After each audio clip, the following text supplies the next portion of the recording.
दोस्तों, सनातन धर्म के इतिहास में जब भी अधर्म, क्रूरता और निर्दयता को बढ़ावा देने वालों ने जन्म लिया है, उनका निश्चित ही विनाश हुआ है। सृष्टि के पालनकर्ता भगवान विष्णु ने विभिन्न युगों में भिन्न भिन्न रूपों में आकर अधर्म का नाश किया है।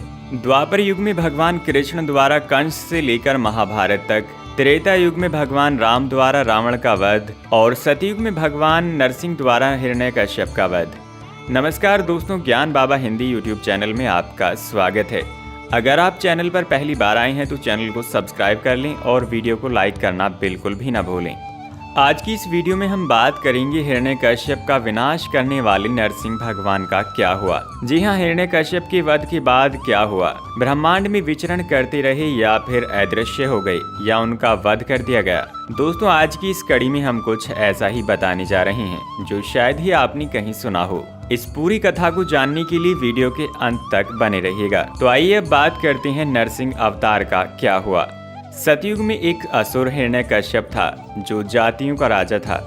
कठिन तपस्या से उसने ब्रह्मा जी से वरदान प्राप्त किया था कि उसे ना तो मनुष्य मार सकता है और ना ही पशु, ना ही उसे दिन में मारा जा सकता है और ना ही रात में, ना ही नगर के अंदर और ना ही बाहर, और ना ही कोई स्त्री और शस्त्र उसको मार सकता है। ऐसा वरदान प्राप्त कर उसे अहंकार हो गया था कि वह संसार में सबसे अधिक शक्तिशाली है और कोई भी उसका वध नहीं कर सकता। इस प्रकार वो स्वयं को भगवान समझने लगा। वह चाहता था कि उसकी प्रजा भगवान विष्णु जी की नहीं बल्कि उसकी पूजा करे, परंतु उसका स्वयं का पुत्र खुद भगवान विष्णु जी का परम भक्त था। प्रहलाद के घमंडी और क्रूर पिता ने उसका वध करने के अनेक प्रयास किए, परंतु असफल रहा। हिरण्यकश्यप ने अपनी बहन होलिका, जिसको आग से ना जलने का वरदान प्राप्त था, उससे कहा कि वह प्रहलाद को अपनी गोदी में लेकर अग्नि में बैठ जाए, परंतु भगवान विष्णु जी ने अपने भक्त की रक्षा की और प्रहलाद के प्राण बचाए। वरदान के विपरीत होलिका अग्नि से जल गई। इसके पश्चात जब हिरण्यकश्यप अपने बेटे को प्रताड़ित करने लगा, तब एक खंभे से प्रकट होकर नरसिंह के रूप में भगवान विष्णु ने संध्या के समय घर की चौखट पर और अपनी गोद में उठाकर हिरण्यकश्यप की छाती अपने नाखूनों से चीरकर उसका वध किया। इस प्रकार ब्रह्मा जी द्वारा दिया गया वरदान भी बना रहा और अधर्म और पाप का विनाश भगवान विष्णु द्वारा किया गया। परंतु इस भयावह वृतांत के बाद नरसिंह भगवान का क्रोध शांत नहीं हुआ।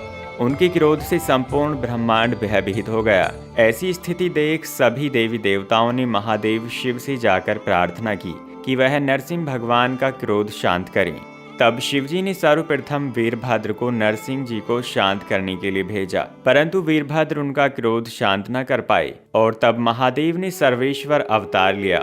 शिवजी के इस रूप को शरभ अवतार भी कहा जाता है, जिसमें मनुष्य, पक्षी और शेर का समावेश था। सर्वेश्वर अवतार में नरसिंह भगवान का क्रोध शांत करने का प्रयास किया गया, परंतु नहीं कर सकी। तब निरंतर 18 दिनों तक सर्वेश्वर और नरसिंह भगवान का युद्ध चला। इस युद्ध का कोई अंत नहीं दिख रहा था। जब समय के साथ नरसिंह भगवान का क्रोध शांत होने लगा, तब उन्होंने विचार किया कि शिवजी ने यह रूप केवल उनका क्रोध शांत करने के लिए लिया है। तब नरसिंह भगवान ने स्वयं को शांत किया और श्री हरि विष्णु में विलीन हो गए। वहीं कुछ कथाओं के अनुसार शिवजी का शरभ अवतार रूप बहुत भयंकर था।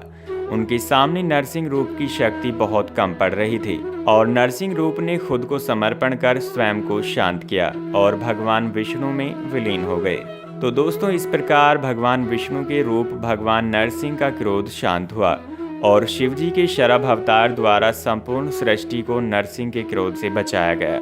आपको यह जानकारी कैसी लगी, हमें कमेंट सेक्शन में ज़रूर बताइएगा और वीडियो को अपने चाहने वालों के साथ ज़रूर शेयर कर दीजिएगा। धन्यवाद।